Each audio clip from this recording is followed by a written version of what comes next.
तो चलिए अब आप कुछ सीधे ले चलते हैं देहरादून। पुष्कर सिंह धामी क्या कुछ कह रहे हैं सुनवाते हैं। श्री बंशीधर तिवारी जी, सीमा जंसारी जी शिक्षा निदेशक, और इस कार्यक्रम में पधारे अमर उजाला के सभी हमारे अमर उजाला समाचार समूह से जुड़े हुए, और आज जिनके निमित्त एक कार्यक्रम हो रहा है, ऐसे मेरे सभी मेधावी प्रिय छात्र एवं छात्राएं एवं उनके माता पिता अभिभावकजन, आए हुए सभी हमारे अतिथिगण, उपस्थित पत्रकार मित्रों एवं छायाकार बंधुओं, मैं कल भी आप सब लोगों से मिला था और मन ही नहीं भर रहा है आप लोगों से मिलकर जो है, और ऐसा लग नहीं रहा है कि कल भी मिले थे। आज लग रहा है फिर नए तरीके से मिले हैं, क्योंकि मेरे मन में भी बड़ी उत्सुकता थी।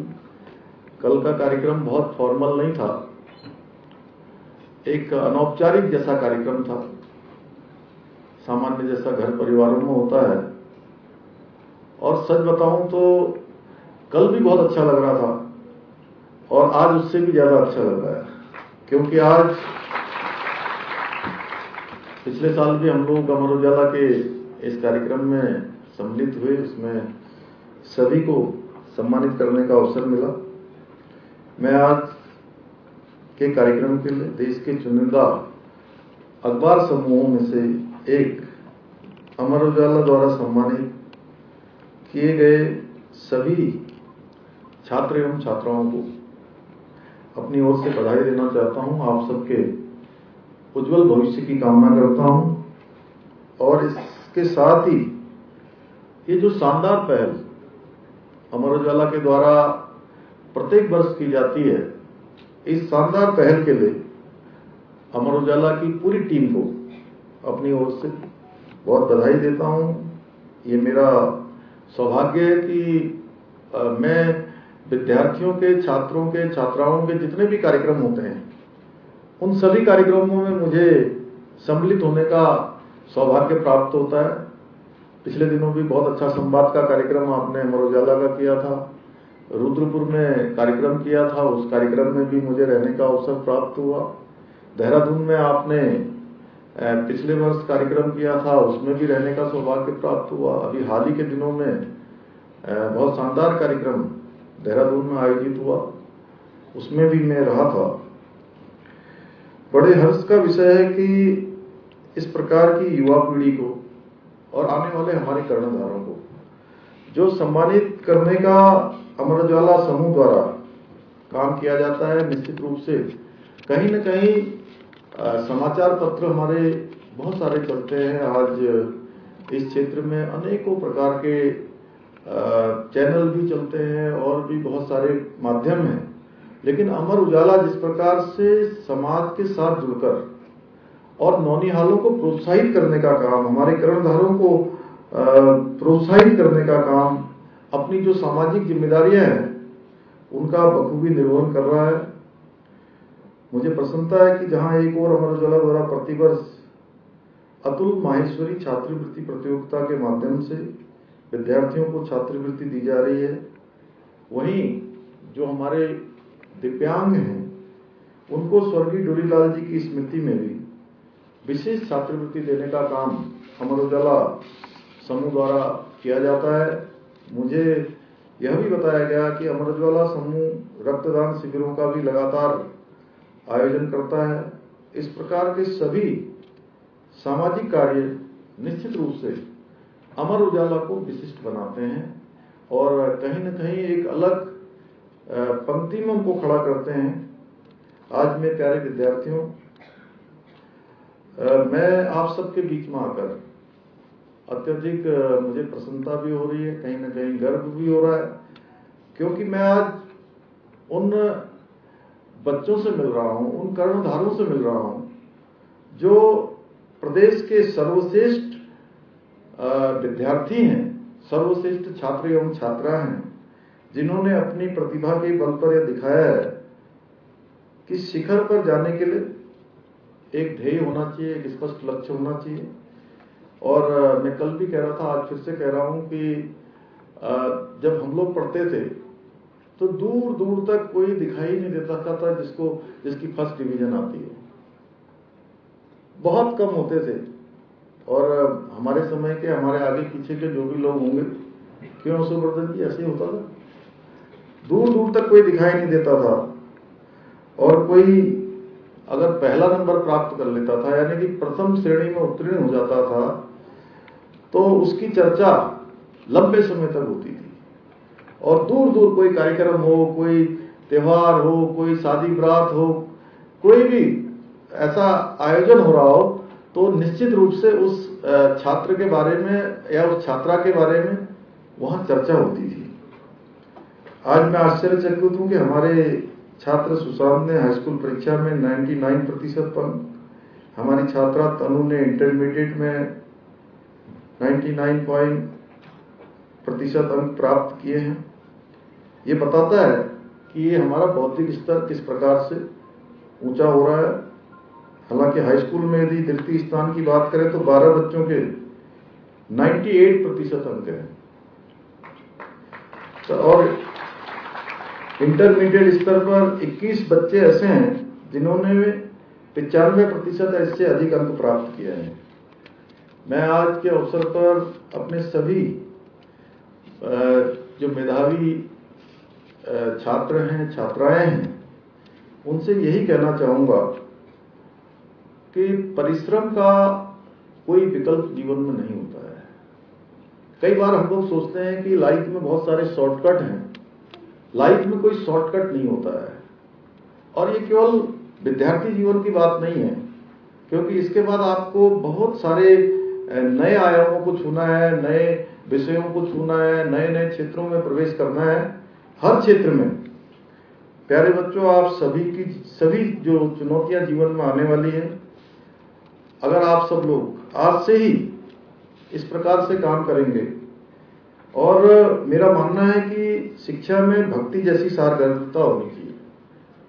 भक्ति जिसमें शक्ति होती है, और भक्ति से कुछ भी प्राप्त हो सकता है। अहंकार कदापि नहीं होना चाहिए। कई बार अहंकार हमको जो है बहुत नुकसान कर देता है, क्योंकि भक्ति के द्वारा रावण ने कैलाश पर्वत तक उठा लिया था, और अहंकार से वशीभूत होकर वो अंगद के पैर को भी नहीं हिला पाया था।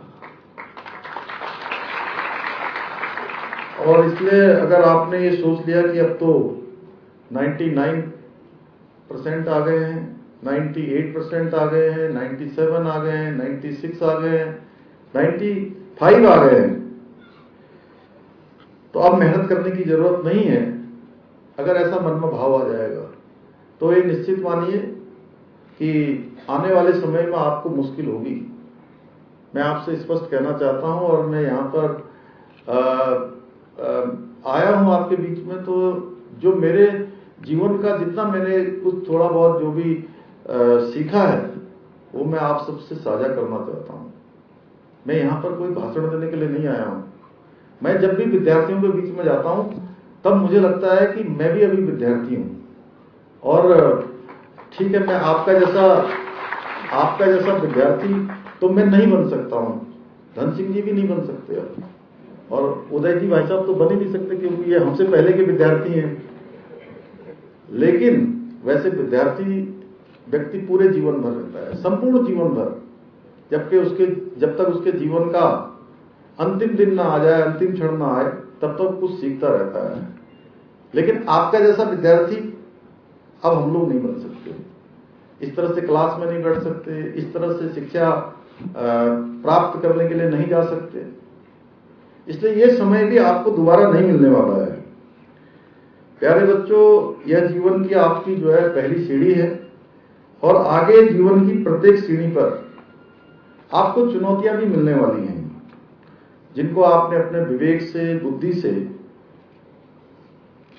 और माता पिता के आशीर्वाद से, गुरुजनों के आशीर्वाद से उस पर पार पाना है। और मैं कहना चाहता हूं कि मैंने पहले ही कहा कि कई बार हम शॉर्टकट के चक्कर में पड़ते हैं। शॉर्टकट कुछ होता नहीं है और संकल्प का कोई विकल्प नहीं होता है, इसलिए लगातार मेहनत करनी है। प्रश्न पत्र के माध्यम से ही जीवन में हमेशा परीक्षा नहीं आती है, ये तो हमारा तैयार एक वो होता है कि ये प्रश्न पत्र आने वाला है, उसका हमारा सिलेबस होता है, उसकी हम लगातार तैयारी करते हैं। कई बार ऐसी चुनौतियां आती हैं जिनका समाधान हमें अपनी पूरी बुद्धि, विवेक, मेधा लगाकर ही उसको पार पाया जा सकता है। आज आप सभी विद्यार्थियों का इस सम्मान आपके लिए प्रोत्साहन का अवसर है और इससे प्रेरणा लेकर आप अब समाज के विभिन्न क्षेत्रों में जाने वाले हैं। आप लोगों में से कोई प्रशासनिक सेवा में जाएगा, कोई डॉक्टर बनेगा, कोई इंजीनियर बनेगा, कोई वैज्ञानिक बनेगा, कोई शिक्षक बनेगा, कोई खिलाड़ी बनेगा, कोई लेखक बनेगा, कोई बड़ा पत्रकार बनेगा, कोई कलाकार बनेगा। और समाज के जिस क्षेत्र में भी जाओ, मैं तो आपसे हमेशा कहता हूं, पिछली बार के जो मेधावी छात्र और छात्राएं थे उन सबसे मैंने कहा कि आप सब लोग विभिन्न विभिन्न क्षेत्रों में जाकर नेता बनिए। अब आप सब लोग सोच रहे होंगे कि मैं यहां से कह रहा हूं नेता बनिए। नेता जानते हैं ना कौन होता है?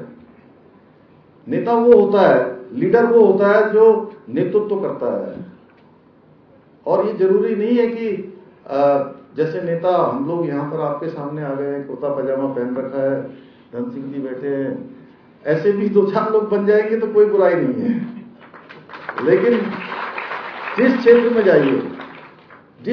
जाइए, उस क्षेत्र में नेतृत्व देने का काम, उस क्षेत्र में अपना सर्वोत्तम देने का काम, यानी कि अपना काम सबसे अच्छे तरीके से करना, सबको दिशा देने का काम, सबको रास्ता दिखाने का काम जो करता है उसको नेता कहते हैं। इसलिए मैंने कहा कि जिस क्षेत्र का भी आप चयन करिए, अगर डॉक्टर बनिए तो बहुत अच्छे डॉक्टर बनिए, इंजीनियर बनिए तो बहुत अच्छे इंजीनियर बनिए, पत्रकार बनिए तो बहुत अच्छे पत्रकार बनिए, व्यापारी बनिए तो उसमें भी नंबर 1 पे बनिए, वैज्ञानिक बनिए तो उसमें भी नंबर 1 पर आइए, किसान बनिए तो किसान में भी जो है नई नई टेक्निक का उपयोग करते हुए सबको एक नया रास्ता दिखाने का काम करिए। यानी जिस क्षेत्र का भी चयन करें, समाज सेवा के क्षेत्र में जाएं तो उस क्षेत्र में भी जो है अपना एक नया रास्ता आप बनाइए।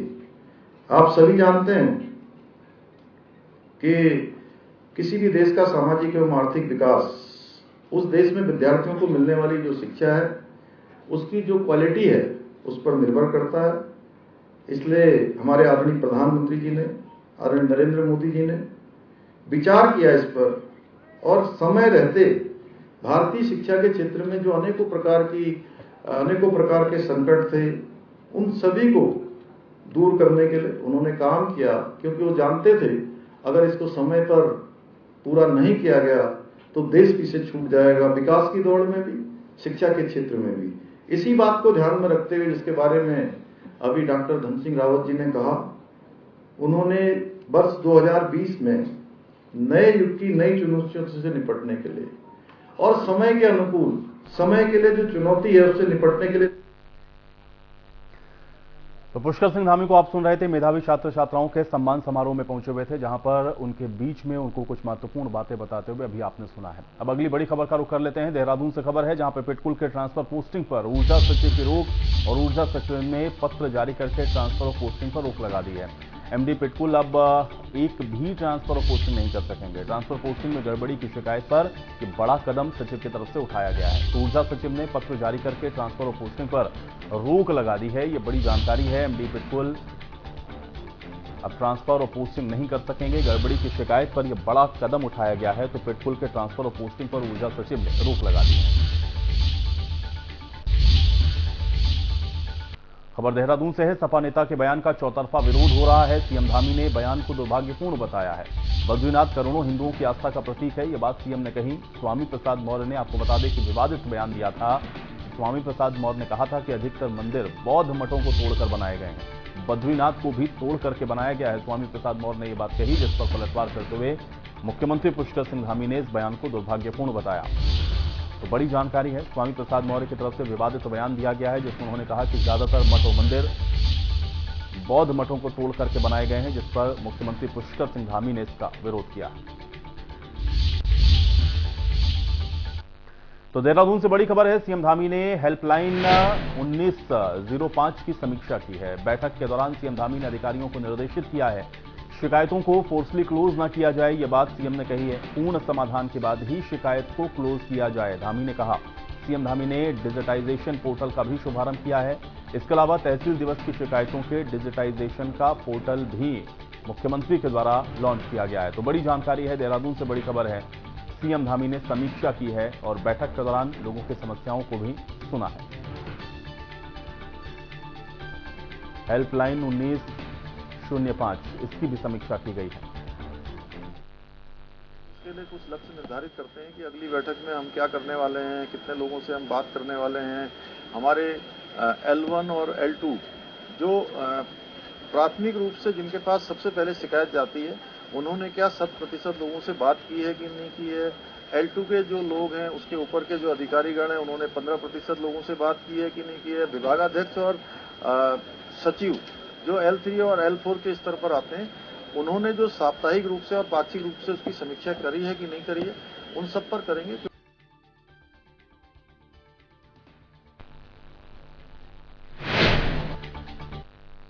खबर देहरादून से है। नेपाल के प्रतिनिधिमंडल ने सीएम धामी के साथ मुलाकात की है। सीएम धामी ने प्रतिनिधिमंडल के साथ चर्चा की है। कई समसामयिक मुद्दों पर सीएम ने चर्चा की। नेपाल और भारत के संबंध पीढ़ियों से हैं, सीएम ने कहा। नेपाल हमारा मित्र देश है। नेपाल के प्रतिनिधिमंडल ने नेपाल आने का न्योता भी मुख्यमंत्री को दिया है। हमारी भौगोलिक और सामाजिक परिस्थितियां मेल खाती हैं। पड़ोसी और मित्र राष्ट्र नेपाल के एक दल का पूरा एक उनका प्रतिनिधिमंडल यहाँ पहुंचा है, जो अनेकों जगह पर घूमने के बाद, लोगों से मिलने के बाद उत्तराखंड आया। आज हमसे भी उन्होंने मुलाकात की है, क्योंकि नेपाल और भारत दोनों में बहुत समानताएं हैं। हमारा रहन सहन, हमारी तमाम प्रकार की धार्मिक पद्धतियां हों या अन्य पद्धतियां हों, एक समान है। और उत्तराखंड के अंदर तो बहुत बड़ा भूभाग ऐसा है जहां की जो भारत नेपाल सीमा जहां मिलती है, वहां पर पूजा पद्धति भी एक जैसी है, रोटी बेटी का संबंध है।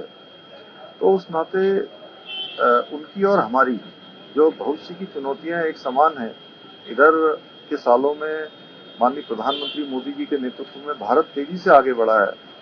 तो उस प्रतिनिधिमंडल का यह भी मानना है, यह भी हमसे कहना है कि नेपाल को भी आगे बढ़ना चाहिए। हमने कहा है कि नेपाल को आगे बढ़ने के लिए हमारे स्तर पर जो भी उनके लिए सहयोग हो सकता है, हम उसमें अपना सहयोग करें। मैं प्रभावित हो गए हमने उनके काम से, यहाँ के मुख्यमंत्री के काम से, कि हम इससे बहुत लाभ नेपाल भी ले आएंगे।